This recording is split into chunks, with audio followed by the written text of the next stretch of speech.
3 months ago, I was living in a $4.2 million house in California with my wife and kids. Today, I'm standing in my late mother's basement in Ohio, holding a letter that begins with 5 words that turned my entire world upside down. If you're reading this, son. My name is Fletcher Morrison, and I used to believe I had everything a man could ask for. A beautiful wife, 2 incredible kids, and a home that looked like it belonged in a magazine. I spent my days helping other people rebuild their lives after disasters as an insurance adjuster, never realizing that my own disaster was quietly building behind closed doors. My wife, Cordelia, was the love of my life, or at least I thought she was. We'd been together since high school, built a life from scratch, and raised our twins, Quinlan and Brenna, to be good, kind, and curious. But all it took was one court date to erase nearly 2 decades of everything we'd built together. Cordelia's lawyer painted me as unfit, unstable, too consumed by work to be a proper father. The judge agreed. In the span of a few hours, I lost custody of my kids, the house, and whatever dignity I had left. When Cordelia walked out of the courtroom with that cold smile, she leaned in and whispered, "You'll never see them again." So I packed what was left of my life into a few boxes and drove back to Ohio, to the house I grew up in, to the ghosts of my past, and to a basement that held more than dust and old memories. That's where I found the safe, and inside it, the truth my mother had kept hidden my entire life. When the court took everything from me, I didn't even fight the way I should have. I was too numb, too tired. Losing Cordelia was one thing, but losing my kids, that broke something inside me that I haven't been able to repair. The last image I have of them is burned into my mind. Quinlan trying not to cry, his jaw tight the way mine gets when I'm angry, and little Brenna clutching her backpack like she was going to war. Cordelia stood beside them, cool and collected, in that tailored beige suit she wore to court. She didn't even look at me when the judge finalized everything. After the gavel came down, my life unraveled fast. Our house, my house, the one I spent 10 years paying off, maintaining and loving, was sold within a month. Cordelia moved the kids to San Diego. Her lawyer sent me a notice saying I was not to contact them directly, not to text, not to call. Every picture I had of my family went into a box I couldn't bear to open. So I drove across the country in silence. No music, no podcasts, just the sound of the tires on asphalt and the wind screaming through a half-broken window. When I finally reached Ohio, it didn't feel like coming home. It felt like going backward, like life had pressed rewind on me until I ended up right where I started. Broke, lonely, and small. The house my mother left behind was frozen in time. Same lace curtains, same smell of lemon cleaner, same ticking clock over the mantel that had been there since I was 6. She'd been gone for 2 years, but somehow I expected her to walk into the kitchen and scold me for leaving my shoes by the door. Her basement was another story. Damp, cluttered, heavy with dust and history. Boxes labeled taxes, photos, letters, stacked so high I had to clear a path just to move around. Cleaning became my therapy, something physical to distract me from the echo of Cordelia's voice in court. That's when I noticed it. A thin line running down the wall behind the old furnace. The paint there was newer, cleaner than the rest, as if someone had covered it up years ago. At first I thought it was just a repair job. Then I ran my hand over it and felt the edge of metal. I moved the furnace aside, took almost an hour, and behind it was a small steel door built into the wall. A safe. No bigger than a toolbox, but solid, old, and oddly familiar. My heart started pounding, not from fear, but from something else. Curiosity, maybe. I checked the front. No keyhole, just a keypad. And that's when I noticed the faint engraving above it. For Fletcher. I froze. My mom had been meticulous. She labeled everything, but she'd never been secretive. Why would she hide a safe with my name on it? I tried a few combinations, random ones, birthdays, anniversaries, nothing. Then, out of instinct, I punched in my own birthday. 04/07/1978. The keypad blinked green. A click echoed in the silence. The safe door creaked open like it hadn't been touched in decades. Inside was an envelope. Thick, yellowed, tied with a red string. My name written on the front in my mother's handwriting. The same handwriting that signed every permission slip, every birthday card, every love note she used to leave in my lunchbox when I was a kid. I held my breath as I slid the letter out. The first line made my knees give out completely. If you're reading this, son, then you've already lost everything, but you're closer than ever to the truth about who you really are. That's when I realized the woman who raised me had kept something buried far deeper than I could have imagined, and whatever that truth was, it started with a lie. For a long time, I just sat there on the cold basement floor, staring at the letter in my hands. My mother's voice echoed in my head as I read her words, every sentence unraveling a version of my life I thought was true. She wrote about the accident, the one that supposedly took my father's life when I was 12. Except, according to her, it wasn't an accident at all. She said that the man I knew as my father, Fletcher Morrison, wasn't just a quiet librarian who loved crossword puzzles and bad coffee. He'd been hiding something that went far beyond late nights and tired excuses.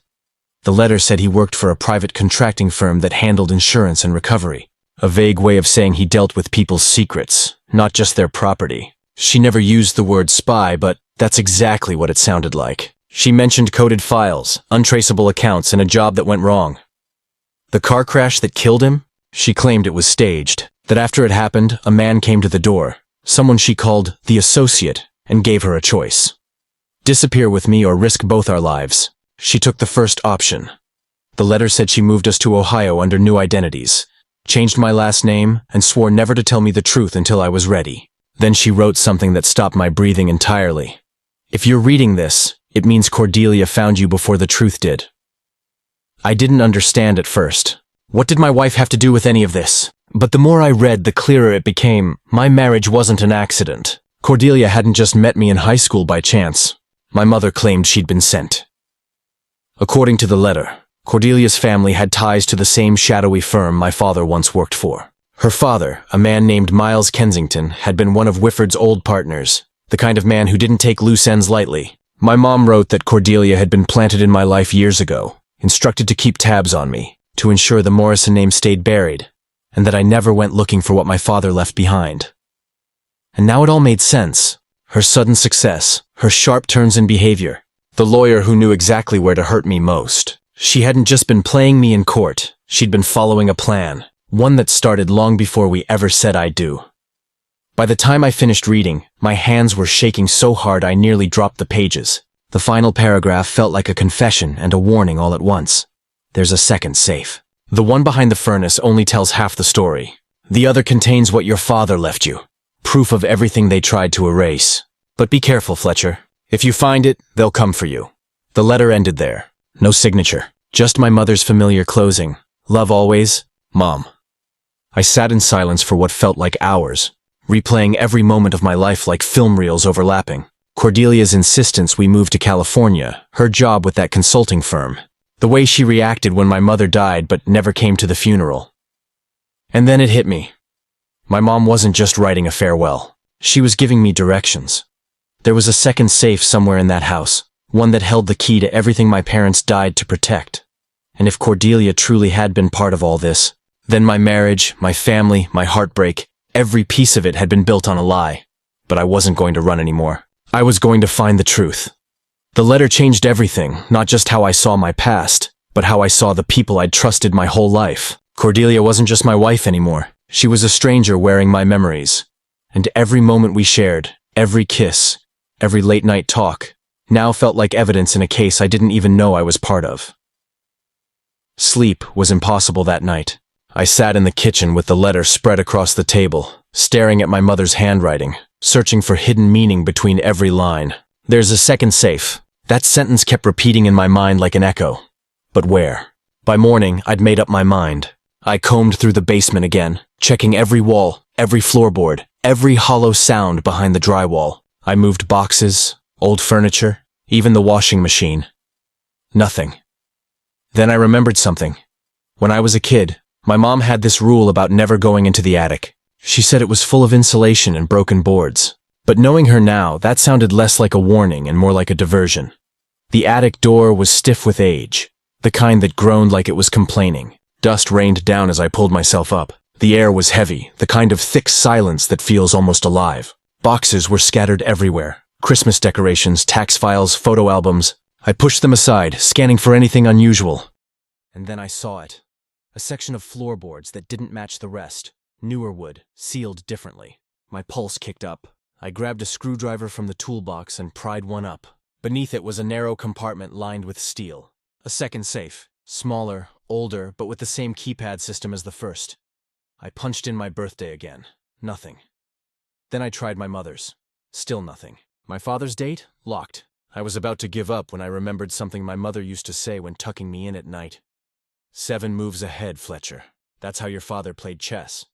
7 moves. I typed in 07071978, my birthday. But with the 7 moved to the front. The safe clicked open. Inside wasn't money, jewelry, or anything glamorous. It was a single black notebook, a USB drive, and an old Polaroid photo. The photo made my breath catch. It was my father, standing with a group of men in suits. Beside him was another man I recognized instantly, Miles Kensington. Cordelia's father. My stomach twisted. I flipped the photo over. There was writing in my mother's hand. Project Halcyon. Final operation. The notebook was filled with names, locations, and dates. Codes, transaction records, references to offshore accounts. It looked like evidence, the kind that could destroy careers or governments. On the last page, my father's handwriting appeared, bold and hurried. If this reaches Fletcher, he deserves to know the truth. Kensington isn't who he says he is. Protect the files. My hands were trembling as I plugged the USB drive into my laptop. It was password protected, but the name on the login prompt froze me solid. C. Kensington. Cordelia. The password hint read, "The day everything began. I tried our wedding date." It opened instantly. Inside were hundreds of encrypted files, labeled Halcyon, Asset List, and Recon Reports. But one folder stood out, Subject M, Personal Archive. I clicked it open, and there it was. My mother's picture. My father's file. My birth certificate. Only it didn't list my name as Fletcher Morrison. It said Fletcher Kensington. My pulse thundered in my ears. The truth hit like a physical blow. I wasn't Whifford Morrison's son, not in the way I'd believed. My mother had been protecting me from the Kensington family itself. Cordelia wasn't just my wife, she was my half-sister. I stumbled back, the world tilting on its axis. The woman who'd taken my home, my children, my heart, was connected to the very man who destroyed my real father. And somehow she'd known all along. I wasn't just a husband who lost everything. I was a stolen heir to a legacy soaked in lies. I don't remember how long I sat there staring at the screen. The truth felt too massive to process. Like my entire life had been built on a foundation of forged paperwork and family lies. Fletcher Kensington. That name looked wrong, almost offensive, sitting next to my face on an official document. I felt sick, not just from the revelation, but from the realization that everyone who was supposed to love me had known. My mother, my father, Cordelia, all of them had played a part in this elaborate deception. I tried to make sense of it. My father, the man I grew up calling Dad, wasn't my biological father. He'd taken me in to protect me after something went wrong with whatever Project Halcyon was. My real father was someone tied to the Kensingtons. And my mother, she'd gone into hiding to keep me alive. But then the question hit me like a hammer. If Cordelia knew the truth, why marry me? It was impossible to breathe. My entire marriage, 18 years of shared laughter, 2 children, a home, had been nothing more than a carefully scripted lie. I wanted to believe she hadn't known, that maybe her father had kept her in the dark. But the files said otherwise. She'd been reporting on me. There were timestamps, email threads, and reports signed with her initials. I read one line that nearly made me throw up. Subject M has been stabilized. No suspicion of true lineage. Surveillance will continue. Subject M. That was me. Not a husband, not a father, just a subject. A project. Every moment I thought was real suddenly had a different meaning. The time she cried at our wedding, was that guilt? The way she always dodged questions about her parents? The fights we had when I mentioned visiting my mother? It was all control. Every argument, every cold shoulder, every compliment, all calculated. But one thing didn't make sense. If Cordelia was monitoring me all this time, why destroy me in court? Why take everything now? Then I noticed another folder, hidden deep within the drive. Project Halcyon, Termination Protocol. Inside were documents signed just 2 months before the divorce. Her signature, her father's. The words blurred as I read them. Asset M deemed non-compliant. Initiate full liquidation and familial separation to ensure containment. I wasn't just being divorced. I was being erased. Anger surged through me so strong I could barely see. They'd taken my life, my name, my children, and now I understood why Cordelia had looked so calm walking out of that courtroom. She thought she'd completed her mission. But my mother had prepared for this. That's why she'd left the safes. That's why she'd left the files. She'd known one day they'd come for me, and she'd made sure I'd have a weapon of my own when they did. As I scrolled through the USB's contents, I found one more file, a video. My mother, sitting at her desk, speaking directly into the camera. "Fletcher," she said, her voice trembling but resolute. "If you're watching this, it means I didn't make it to explain the truth in person. You were born into something dark. Your biological father, Lawrence Kensington, was a powerful man, brilliant, ruthless, and dangerous. He created Project Halcyon to manipulate global insurance markets. When I discovered what they were doing, when I found out about you, I ran. I changed your name, erased your records, and made you a Morrison. But Cordelia's family never stopped searching." She paused, eyes wet. "They think you're the key to accessing Halcyon's final data. That's why they kept you close. That's why she married you. But you have something they don't, your father's encryption key. It's not on any file, Fletcher. It's in you. You'll know when the time comes." The video ended. The screen went black. And just like that, my fear turned into purpose. They wanted to erase me? Then I'd do the one thing they never expected. I'd uncover everything. And when I was done, the Kensington name would burn. For the first time since losing everything, I felt something new, not despair, not grief, but clarity. The pieces of my life were no longer broken fragments of a tragedy. They were clues in a puzzle my mother had left behind. I copied every file from the USB to my laptop, backed it up to an encrypted drive, and began mapping out what I knew. Project Halcyon wasn't just about money, it was about manipulation.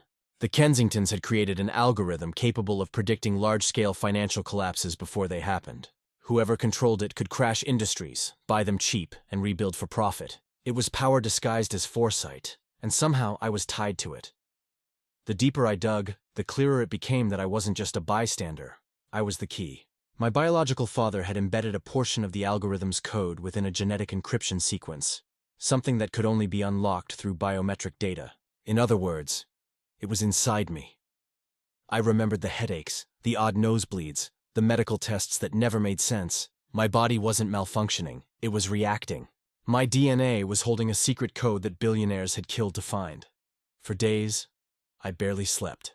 I pieced together my mother's notes, using her old cipher techniques. Each phrase she wrote, the books she quoted, the chess notations, even the date of her death were part of a pattern. Finally, one evening, after hours of cross-referencing files, I cracked it. The algorithm wasn't stored on any server. It was hidden in fragments across public databases. Libraries, insurance records, maritime logs, all connected through a string of numerical coordinates. When I reconstructed them, one name appeared again and again. Cordelia Kensington. She wasn't done. The final stage of Halcyon's activation depended on my biometric confirmation, my fingerprint, my voice, my DNA. She'd used marriage and children to keep me tethered, waiting for the perfect moment to finish what her father started. But the irony was poetic. By leaving me, she'd given me the freedom to fight back. I booked a one-way flight to Los Angeles. My plan was simple. Find her, confront her, and expose everything. But first, I went to see the only two people who mattered, my kids. I waited outside their school, heart-pounding, unsure what to say. When Quinlan saw me, his eyes widened in shock, then softened. "Dad?" he whispered. I nodded. "Hey, buddy, I just wanted to see you." He hesitated, glancing toward the car where Cordelia's driver waited. "Mom said we shouldn't. I know what she said," I interrupted gently. "But listen to me. There's something I need you to know. Everything she told you about why I left, it's not true. I'm going to fix this. For all of us." He didn't reply. But when he stepped forward and hugged me, I knew I still had a chance. That night I broke into my old office, logged into my company's internal network, and uploaded the truth. Every document, every video, every encrypted file my mother had left. I sent it to journalists, regulators, and law enforcement agencies across the country. Within hours, the Kensington name was trending for all the wrong reasons. Headlines exploded. Exposed. Billion-dollar insurance, scam linked to Kensington family. Project Halcyon, secret program tied to political fraud. And as the world turned its attention to the scandal, Cordelia's empire began to crumble. I didn't get my $4.2 million house back. I didn't get full custody of my kids, not yet. But I got something better. The truth. My name. And a chance to rebuild without lies. For years, I'd been living someone else's story. Now, for the first time, I was ready to write my own. The media storm hit faster than I could have imagined. Within 48 hours, the Kensington family's name was plastered across every major network. Investigators raided their offices, politicians distanced themselves, and Cordelia's father, Harold Kensington, was subpoenaed for a congressional hearing. But Cordelia, she vanished. No interviews, no statements. Her social media accounts disappeared, her number disconnected. For days I couldn't sleep. Every shadow felt like a warning, every unknown number like a threat. Because even with the exposure, I knew this wasn't over. The Kensingtons didn't just roll over and die, they retaliated. It started subtly. My email accounts were hacked, strange cars began parking near my motel, and one morning I found a manila envelope slipped under my door. Inside was a single photograph, me, standing outside my kid's school, and a note written in block letters. Stop digging or you'll lose more than money. Fear tried to take over, but I couldn't back down. My mom had died to protect this secret, and Cordelia had used love as a weapon to control me. I wasn't going to let her win again. So, I dug deeper. Using the code my mother left and data I'd already leaked, I tracked Cordelia's last digital footprint to Zurich, a hidden bank account under the name C. Marlowe. Transactions matched the timeline of Project Halcyon's disappearance. She was moving assets, millions of dollars offshore. I sent everything to an FBI contact I'd been speaking with since the leak. But then, something I didn't expect happened. Cordelia called me. Her voice was steady, calm, too calm. You've made a mistake, Fletcher. You think you exposed us? You've only exposed yourself. What does that mean? I asked, gripping the phone. There's more to your mother than you know, she said softly. Ask yourself why she kept you hidden, why she changed your name. You're not the victim you think you are. And then she hung up. Those words haunted me. I tore through every box, every file I'd saved from Mom's basement until I found something I'd missed.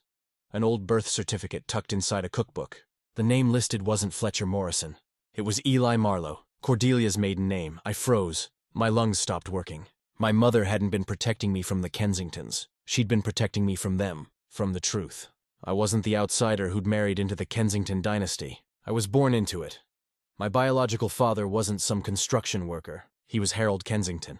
The man I thought was my father, the librarian who raised me, had been my mother's protector after she fled with me. That revelation hit harder than losing my home, my marriage, or even my kids. My entire life had been one long cover-up. The next day, I flew to New York, where Harold was scheduled to testify. I didn't have a plan, just a storm inside me that needed to end. When I walked into the courthouse, Cordelia was already there, sitting beside her father like a porcelain statue. She didn't look surprised to see me. Fletcher, Harold greeted, his tone low and cold. Or should I say, Eli? I swallowed hard. You knew. You knew all along. He smiled faintly. Of course I did. You're my blood, my hands clenched. You destroyed everything I had. You destroyed Mom's life. He leaned forward. Your mother ran because she didn't understand power. But you could have it all back. The company, the money, even your children. All you have to do is walk away from this little crusade and come home. It wasn't an offer. It was a threat wrapped in legacy. I looked at Cordelia. Her eyes gleamed, not with malice, but with something worse. Confidence. I'm not your heir, I said, my voice trembling but sure. I'm the consequence. And with that, I handed the final drive to the FBI agent beside me, the one containing Harold's confession logs and his coded transfers. Harold's smirk vanished. Cordelia went pale. The cameras flashed. The crowd gasped. And in that single moment, I watched the empire that ruined my family begin to fall. The courtroom exploded into chaos. Reporters shouted questions, security scrambled, and Harold Kensington's once perfect composure shattered like glass. Cordelia stood frozen beside him, her designer heels sinking into the carpet as the reality of what I'd done settled in. The FBI agent took the drive from my hand, nodded once, and motioned for his team. Harold was escorted out, his jaw clenched, his empire collapsing in real time. Cordelia tried to follow, but two agents stepped in front of her. Mrs. Kensington, one said calmly, you're under investigation as well. Her lips parted, trembling. You don't understand. I was protecting him! She pointed at me, her voice breaking. He's my brother! Gasps filled the room. Cameras flashed. My world tilted again. I couldn't move. I couldn't even think. The sound of those words, he's my brother, echoed through my head like a siren that wouldn't stop. The room around me blurred, faces melting into noise. All I could hear was my heartbeat, pounding like thunder. I walked out before the agents could stop me. Outside, the rain had started to fall, thin streaks of gray cutting through the city lights. I leaned against the courthouse steps, my palms trembling. The truth was a weight I couldn't carry anymore. For days after that, I disappeared. No calls, no interviews. I checked into a small motel outside Cleveland under a fake name, the same town where my mother had once taken me when I was little. I remember her telling me, Sometimes love means running so the people you love can breathe. Now I understood what she meant. Cordelia wasn't just my wife. She was my sister, half-sister technically, but that didn't make it less horrifying. Everything she'd done, marrying me, destroying my life, manipulating the courts, was part of a plan orchestrated long before I was even born. A plan to keep the Kensington bloodline's money in the family, at any cost. It was sick, twisted, unforgivable. But it was also brilliant in a terrifying way. And that's when I found the second letter my mother had left, the one hidden inside an old book of poetry. The envelope was brittle, the ink faded. It read, "Eli, if you ever discover who you really are, remember, truth without peace will destroy you too. Don't become them. Love what's left." I sat there for hours, just staring at those words. My whole life had been consumed by loss, betrayal, and revenge. But Mom's letter reminded me there was still something worth saving. My kids. So I came back, quietly. Not to fight another war, but to rebuild what I could. The press tried to contact me dozens of times. The FBI wanted me to testify, but I refused. I didn't want more headlines. I wanted my son and daughter to see their father as more than a broken man who'd spent his life chasing ghosts. A few months later, I got a letter in the mail. No return address. Inside was a photograph, my kids, smiling in front of their new school in Pasadena. And on the back, in Cordelia's handwriting, were 3 words. "They're safe now." I didn't know if she sent it from prison, exile, or somewhere far beyond anyone's reach. But it didn't matter. For the first time in years, I felt. Still, the Kensington Empire had fallen, my name had been cleared, and my children were free from that world of greed and deceit. But one question still lingered, haunting the quiet hours of the night. If my mother hadn't run, if she'd stayed, would I have become one of them? Because sometimes the scariest truth isn't about what you've lost, it's about who you could have become if you'd never found the courage to walk away. 6 months later, the dust had finally started to settle. The Kensington Empire had imploded. Headlines spoke of fraud, blackmail, hidden accounts, and bloodlines built on lies. Harold Kensington was indicted on 17 federal charges and denied bail. Cordelia, my half-sister, my ex-wife, accepted a plea deal for her role in laundering company funds and manipulating family assets. The world saw justice. I saw ruin, but for me, the real victory wasn't in seeing them punished. It was in learning to live again. I moved back to Ohio, into the same old house that had once felt like a coffin. But this time, it wasn't just a place to hide, it was a place to rebuild. I sold off most of Mom's things, keeping only what mattered, her photo albums, her recipe cards, and that letter with 5 words that had started it all. "If you're reading this, son." I opened a small workshop in town, repairing furniture and teaching kids how to work with their hands. It wasn't glamorous, but it gave me something I hadn't felt in years: purpose. Every plank of wood, every dent I smoothed out, reminded me that broken things could still be made whole.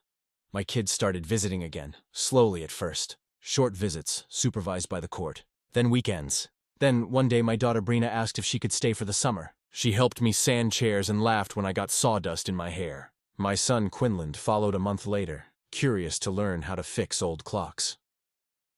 One evening, while we were closing the shop, Quinlan asked, "Dad, were Grandma and Mom bad people?"